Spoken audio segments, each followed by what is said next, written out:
Саламатсыздар, урматтуу Коом пресс сайтынын көрүүчүлөрү, биз кезектеги цензурасыз маекти баштап отурабыз.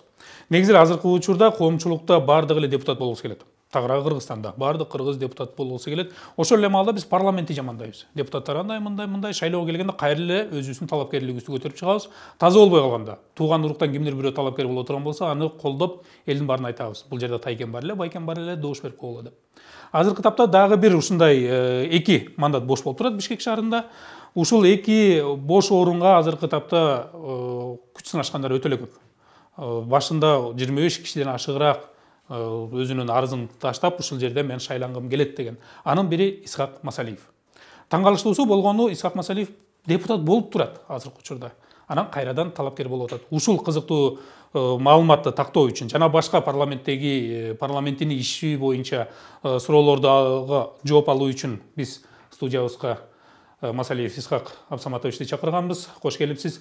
Жогорудагы суроого жооп берсеңиз, эмне үчүн депутат болуп туруп кайра депутат болгуңуз келди? Мандат алгандан кийин кайра мандатка чыккан. Бул жерде болгуңуз келди деген мага жарашпайт. Мен партиянын жетекчиси болгондуктан депутаттык мандатка күрөшкөнгө милдеттүүмүн. Ал эми депутат болуп туруп кайра ошол эле парламентке депутат деген бир жагынан кызыктай көрүнөт. Кээ бир түшүнбөгөндөр айтып атат, сиз эмне эки мандат алып каласызбы? Ооба, мен тамашалап айтам, ооба, эки кабинет болуп калат, эки машина болуп калат, эки айлык алам десем, кийин түшүнө баштайт. Жок, жөнөкөй эле маселе. Бүтүн Кыргызстан партиясы шайлоодо тизмеси партиясы утуп туруп 6 депутатка ээ болду.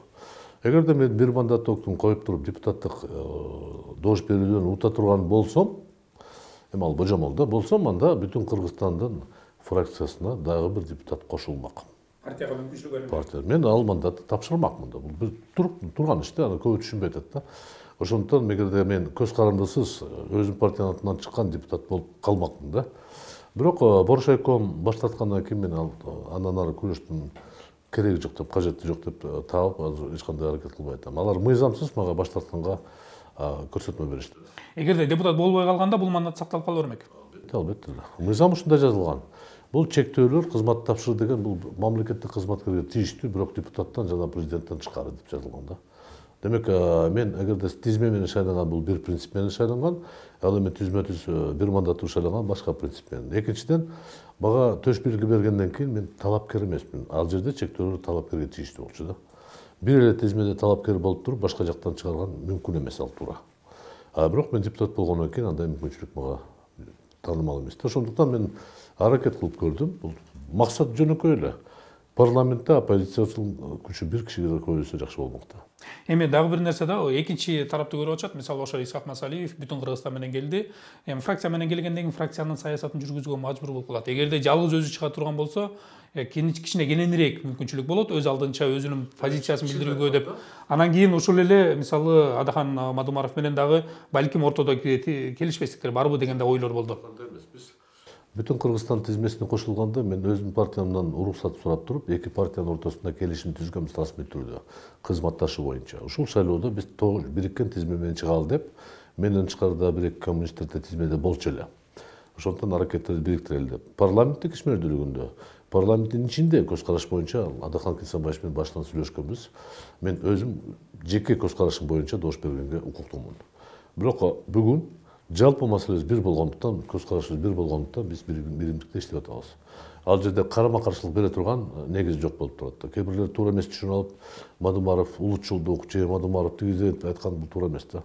Бүткүл Кыргызстанга кызмат кылыш керек. Ал эми эң жөнөкөй жарандардын өкүлү бул бүтүн Кыргызстандын командасы болуп атат. Ошондуктан коммунисттер деле ошол командага кошулуп чогуу иштегенге биз жол бердик. Фракциянын ичинде ички саясат жок экен деп. Фракциянын ичинде карама-каршылык.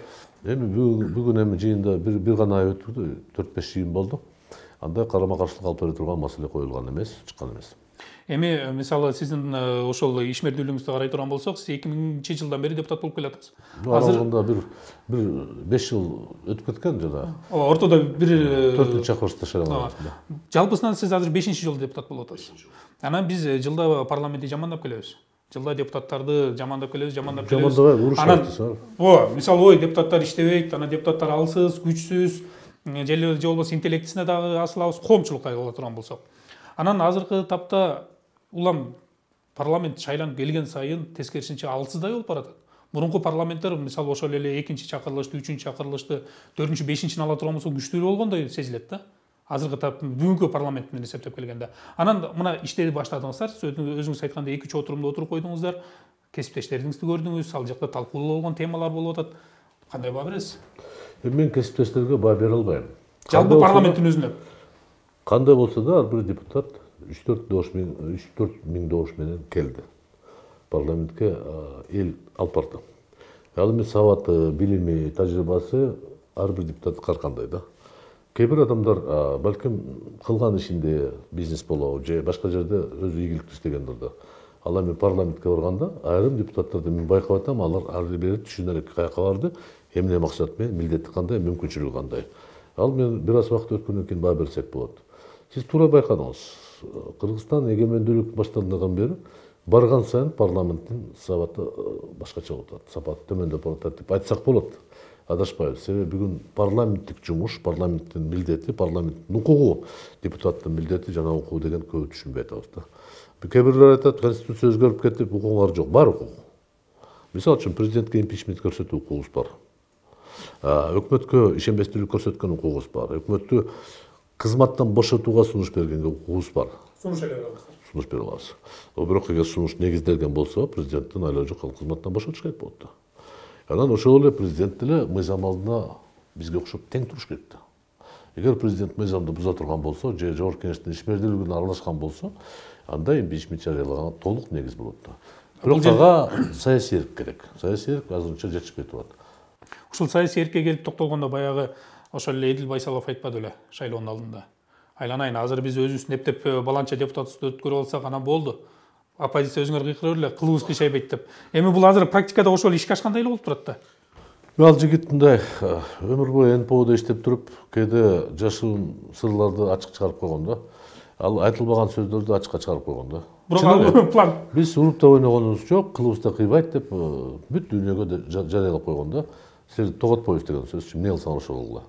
Бирок ал туура эмес көз караш, анан кийин президент оңдоп койгон болду, андай болбойт. Ким болсо да, депутат болсо да, бир добуш болсо деле аны менен сый урмат менен иштешибиз керек. Бирок ошондой эле биз тараптан деле өзүбүз жанагындай этиканы сакташыбыз керек да.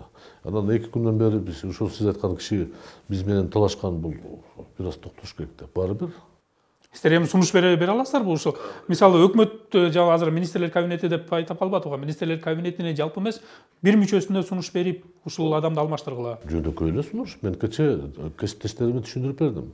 Түшүнүүгө аракет кылдым да. Жөн эле тиги президент карап кой, бул туура эмес сүйлөп атат деген ал жетишпейт. Эгер биздин комитетибиз конституцияга ылайык мамлекеттик кызмат жөнүндө мыйзамды изилдеп, ал жерде тыюу салынат. Мамлекет кызматкер саясий көз карашын саясатта аралаштырганга мүмкүн эмес деген сөз бар да. Тескерисинче ал мындай сын пикир айтууга мүмкүн эмес. Мисалы үчүн биз деле өкмөттү урушкан күндө деле негиз болуш керек да.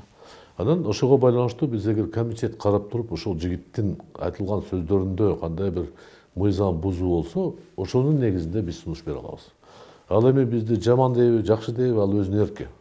Бирок мамлекеттик жогорку даражада кызматта турганда бир аз эске алыш керек да. Аны бир кишини дайындаган ал кишини.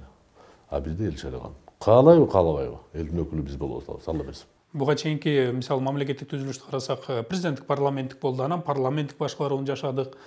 Бирок формалдуу түрдө болсо дагы бизде парламенттикте жашадык, ал жерде депутаттардын укуругу кичине узара түшкөн.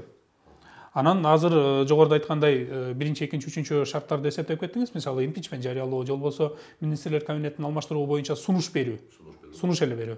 Эми бул жагына келгенде, мисалы парламентарийлер, ошол эле депутаттар мыйзам жазуу менен эле чектелип, балким бул менен ошол депутаттардын түз милдети тагыраак аткарылып атат деген да түшүнүк бар да.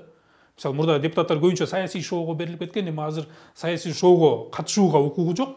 Демек бул жерде жалаң мыйзам менен отуруп калат деген дагы пикирлер бар. Мыйзам деген бул нормалык акт деп эсептелет. Мыйзамды жогорку кеңеш кабыл алат. Эгерде ушуга дал келип калса, керек болсо депутаттар көпчүлүк менен, добуш менен мыйзамды кабыл алса мүмкүн да. Ошол өкмөттүн түзүмүнүн эрежесине, тартибине биз бекитебиз да. Эгер керек болсо, эртең мыйзамды өзгөртүп коюп, каалагандай кылсак болот. Бирок аны үчүн саясий эрк керек. Эгерде мындай эле ушундай чиновниктер бизди тебелеп эле маскара бош кылып таштаса, анда айла жок ошого барат да депутаттар. Суроону кайра жөнөкөйлөштүрүп берүүгө аракет кылайын. Эми азыркы конституция менен парламент түздөн түз мыйзам чыгаруу жана мыйзам жазуу менен мыйзамдарды кабыл алуу менен алектенген мүмкүнчүлүк болуп калды, анткени саясаттан четтетилди. Бул жакшы деген да түшүнүк бар. Андай эмес, андай эмес. Бул туура эмес түшүнүк. Саясий партиялар 6 партия өткөндөн кийин ар бир партиянын саясий көз карашы бар. Көз карашы бар, максаты бар, программасы бар. Демек саясаттан алыс эч ким кетпейт. Бир мандаттуу округтан шайланган алар туура элдин өкүлү түзмө-түз болуп атат. 34 депутат, ал башка, 36 депутат, ал башка. Бирок саясаттан эч ким кете албайт, эч ким алыстай албайт. Аны чектөө койсоң деле бошой албайт. Ал бир гана аткаруу бийликтин кызматкерлерге саясатка аралашпа деп айтышы мүмкүн.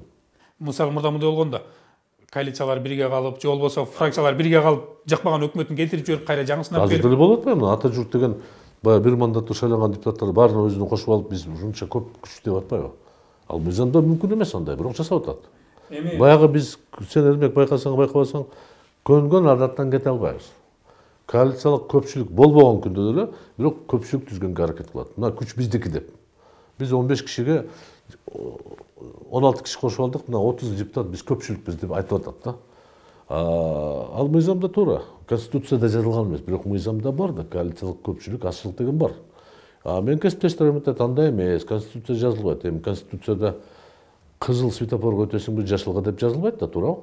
Аны кийинки норматив менен законду башыш керек да. Анан кийин ал жерде жазылып турат. Фракция башка жолу менен шайланган депутаттарды өзүнүн катарына кошо албайт деп жазылып атат.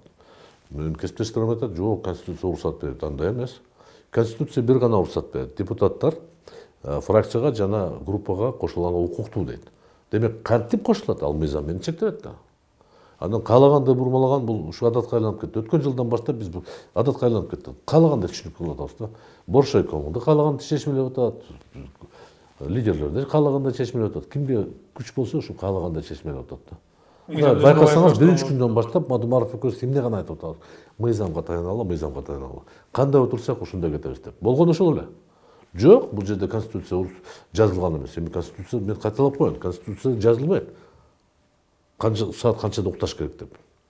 Же кайсы светофорго өтүш керек, же кандай эреже такса, ал башка документтер менен, мыйзам жана башка нормативдик акттар менен бекитилет. Болду. Ошону түшүнүшүбүз керек. Каалаганда мен ушундай түшүнөм деген ал жарабайт да. Конституциялык палата бар, азыр сот болуп калды. Ал чечмелеп берет. Жогорку кеңеш чечмелеп бере алат. Кабыл алган орган. Анан ушуну мен түшүнбөйм. Эми азыр биз регламент боюнча иш жүрүп атат.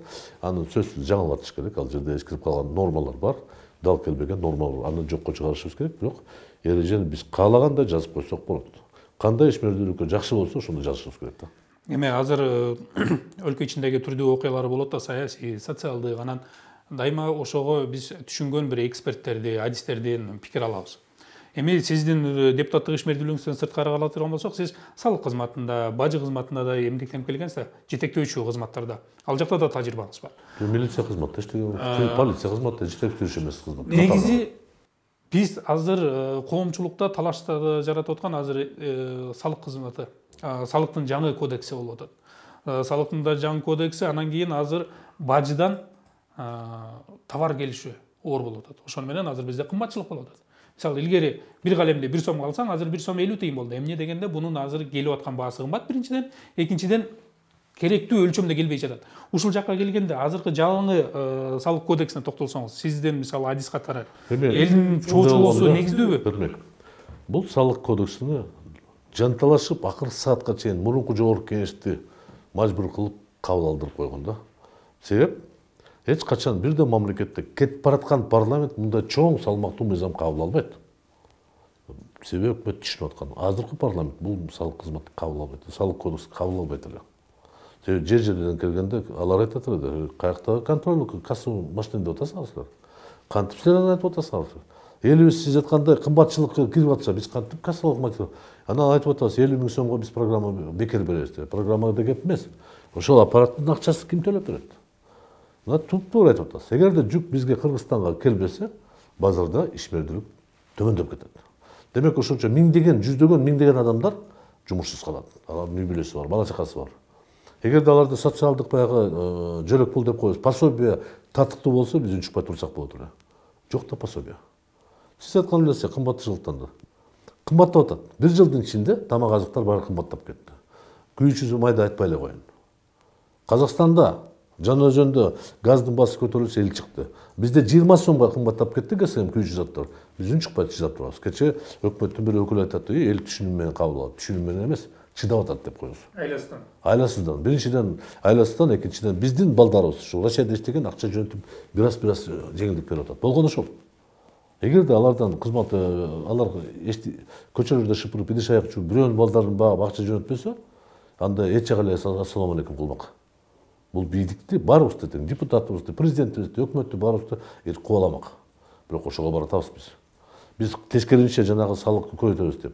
Эсиңерде барбы? Президент өткөн жылы өкмөт башчысы менен чогуу тарифтерди энергетика көтөрүш керек 4 сомго чейин деп айткан. Юридикалык Мекемелерге. болбойт андай. Мен түшүнүп атам да, сиз да түшүнүп атасыз. Юридикалык 10 сом кылсаң деле аягында ким төлөп берет? Эл төлөйт, пайдалануучу төлөйт. Кимге услуга кылсаң, кызмат кылсаң, сен ошонун басына киргизип койсуң да, айла кимди алдап атабыз биз? Юридикалык фирмалар төлөйт, баланы төлөйбү алар. Алар пайдасын жоготпойт. Кайра бааны көтөрөт. Эми бул жерге келгенде азыр бизде жогорку кеңеште кайсы бир деңгээлде болсо да укук бар, мүмкүнчүлүк бар. Ушул салык кодексин убактылуу токтотуп, же болбосо мындай ишке киргизүүсүн узартып коюуга барбы? Мисалы 24-жылга чейин, же болбосо 23-жылга чейин деппи, же болбосо абал эми экономикалык өзүнүн көрсөткүчтөрү бар да. Абал ушул пайызга көтөрүлгөнгө чейин, түшкөнгө чейин деп. Жок, бул жерде жогорку кеңеш сунуш бере алат. Сунуш гана бере алат. Бул жерде эл чыгып токтоткула десе, бизде өкмөт ушундай адат кайралды. Эл чыкса, алар токтотот. Депутаттар айтса токтотпойт да. Депутаттар элдин өкүлү болгондуктан ошолорду айтып атабыз. Бюджеттик комитетте башкаларда мен комитет мүчөсү эмесмин. Депутаттар айтып атат, ай, шашып кеттик. Элдин аалына жараша, мүмкүнчүлүгүнө жараша салык көзүн өткөрүш керек. Эгер салык кодексинде биз башында жазып койсок, жыл сайын 20 сом кошулат десе, элдин аң сезими көнөт эле. Жок, биз эртең бюджетти көтөрүшүбүз керек деп асманга чыгарып жиберсек, ойлонгон эми Акылбек акылдуу жигит. Бирок кээде мындай авантюристтик көз карашты токтотуш керек да. 400 миллиардты жыйнай алабызбы? Канча? 400 миллиард. Киришеп. Жок, келечекте жыйнайбыз да. Эгер ГСМдин баасы кымбаттап кетсе, акциз налогдун көлөмү көбөйүп кетет да. Туура. Башка НДС көбөйүп кетет да. Көрсөтүш өзгөрүп кетет. Эгерде Казакстанда жанагы ызы чуулар бир аз узарып кетсе, анда товаропоток бизден өтөт да. Демек бизде бажык төлөмдөр көбөйүп кетет да. Анан эгерде биз ишмердүүлүгүбүз кичине болсо, көтөрүлөт, маселе жок. Бирок 140 миллиарддан 400 миллиард деген бул мен ишенбейм. Мен мындай айтайын да. Андай жөнөкөй жол менен көтөрө албайт. Фискалдык саясатты күчөтүп, көңүлсүз ар бир ишмерди калтырып алсак, анда топтосок болот. Бирок биз айла жок бүгүнкү күндө көп нерсеге көз жумуп атабыз. Аянтка чыкпаса эле болду. Иш менен алек болсо эле болду. Бизге ошол керек болуп атат. Керек болсо чет өлкөдөн келген акчаларды деле доход деп Акылбек Үсүнбеков сунуштар бериши мүмкүн да. Ошол доходдон налог төлөсүн деп. Анан ага барсак андан бетер кыйын болот да. Биз рахмат деп аларга эстелик коюшубуз керек, биз мигранттарга. Биз тескерисинче алардын переводдоруна көз күйүп атат өкмөт. Мен байкап атам аны. 2 миллиард доллар жыл сайын которулуп атат. Ошону кичине алып калсак жакшы болот эле деп. Демек мындайча айтканда, менин ошол мигрант болуп жүргөн бир тууганым акча сала турган болсо, андан да мамлекет каалап атат дейли, өзүнүн дойласын алып. Чын айтканда, мыйзам боюнча сен чөнтөгүңө келген 200-300 доллар бул доход деп эсептелет да. Доходтон төлөш керек да. Мен айтып атканым, бул кадам керектүү нерсе, мыйзамга дал кирет. Бирок саясий жагынан туура эмес. Мен ойлоп атам, эгерде биз өкмөт, аткаруу бийлик, завод, фабрикаларды көбүрөөк курганда, ошол ишмердүүлүгүнүн жыйынтыгында салык кошулат да. Акча бербесек, дыйкандарга тыйындап акчаны берип, кыйнап берип атып, сууду жеткире албасак, ал дыйкандын эмгеги жерде калат да. Дыйканчылык көп бербейт акчаны. Президент өткөн жылы жарлыгы менен салыктан бошотту. Айлана салыктан ал бюджетке таасир бербейт. Ал популисттик кадам деп эсептелет. Дыйкандар сүйүнүп кетет, бечара бизге рахмат деп салыктан бошотту. Ал сен ансыз деле төлөгөн эмессиң салыкты. 4 сотка сенин участогуң болсо, кайсы салык төлөп атасың сен? А соцфонд бул башкача. Соцфонддун акчасы бул келечекте сенин каржылыгыңа топтолгон акча деп эсептелет. Ошону түшүндүрүшүбүз керек. Биз болсо салыктан бошоттук, кандай азамат бизде кол чабып атабыз. Андан кол чабыш керек. Эгерде ушул Лелек районунда же Баткен районунда билтеген бир ишкана курулуп калды, тажиктер менен кошо болобу же бөлөкпү, ошол жерде 100 киши иштеп калса, айлык алып калса, ийгилик деп кол чабыш керек ага. А биз болсо мына Сокулукта туалет ачканга замакин барып кызыл лента кескен бул көрсөткүч эмес да. Бул уяттуу нерсе. Муну көрсөтпөш керек. Бул адаттан айланган жок. Бир заправка ачканда лента кесет. Баняны ачканда лента кесет. Бул эмне деген сөз? Завод, фабрика ачканда. Ошондо биз ишкерге тоскоолдук кылбай туруп, бир салык төлөбөй, мына кура берген мына жерде 5 жыл сага тийбейбиз деп койсо иштейт ал. Эми соңку суроо болсун, мисалы азыркы тапта ошол оппозициялык көз караштагы саясатчыларга кысым күчөп атат деген сөздөр бар. Ошол эле маалда сиз дагы башкы прокуратурага барып сурак берип чыктыңыз. Ошону түшүндүрүп берип кетсеңиз. Себеп дегенде азыр ошо Мадумаровдун иши боюнча Исхак Масалиевди суракка чакырып атат. Анын кандай тиешеси бар деген суроолор бар. 2009-жылы мен Жогорку Кеңештин депутаты болгом. Комитет мамлекеттик түзүлүш маселе боюнча комитеттин мүчөсү. Ошондуктан мен тергөөдү сурандым. Силер бир тараптуу жамандаган тарапты чакырып атасыңар. Мени да чакыргыла, мен да түшүндүрүп берейин. Ал протокол күчүнө кириш үчүн кандай жол жобосу бар деп түшүндүрүп бердим да, өзүмдүн түшүнүгүмдү.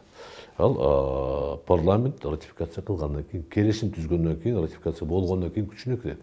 Демек ага чейин эч кимди жоопко тарта албайсыңар. Бул аракет деп эсептеш керек.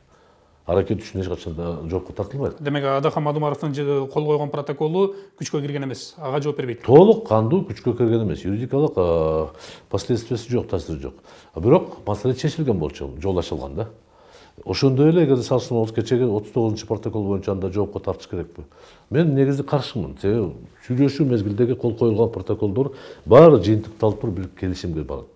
Келишим бекитилип Жогорку Кеңешке барат. Андан кийин бекиткенден кийин ошондо күчүнө кирет. Демек бул протоколго таянып тажик тараптар дагы эчтеке кыла албайт. Азыр биз дагы жоопко тартканыбыз турабыз. Мен акыркы окуядан кийин байкадым, жана Ятимов деген алардын экендери ал бул протокол жөнүндө сөз кылган жок, ал башка протокол жөнүндө сөз кылып атат. Ошондуктан бул жерде талаштын кажети жок. Мен акыркы сессияда биз ушул маселе койгондо мен мамлекетчил катары айттым. Кергиле, чукуламай токтоткула, биз алдына кетебиз десек, анда барышыбыз керек ага. Бүт саясий көз карашка карабастан токтотушубуз керек бул маселени. Канчалык адистер ушул жерде сиз айткандай эксперттер келип, бирөө чечмелеп жамандап атса, бирөө урушуп атса, айтылган сөз баары жаман таасир бериши мүмкүн. Сүйлөшкөн тарап башкача кабыл алат. Силер ушундай кылдыңар деп, силер ушундай кылдыңар деп. Ошондуктан биз кече жыйында кыскартылган вариантта суроо жоопту токтотуп туруп, маалыматтуу жетишет. Эмне жардам керек деп суроо бердик. Болду ошол эле. Өкмөткө эмне жардам керек силерге? Кергиле, сүйлөшкүлө. Балким бүгүнкү келишим туура эмес болуп калышы мүмкүн. Эртеңки бирок эртеби кечпи бир келишимге келишиш керек да. Маселени чечилиш керек. Албетте, эң негизги маселе чечилиш керек. Мына Кытай боюнча мен каршы дош бердим, Үзөң куш боюнча. Каркыра боюнча каршы дош бердим. Бирок мыйзам кабыл алып күчүнө киргенден кийин мен баш ийишим керек. Маселе чечилди. Жаманаттуу болот, Акаев деле, Бакиев жаманаттуу болот. Бирок маселе чечилди. Талашкан киши жок. Тажикстан, Өзбекстан маселеси бар жерде.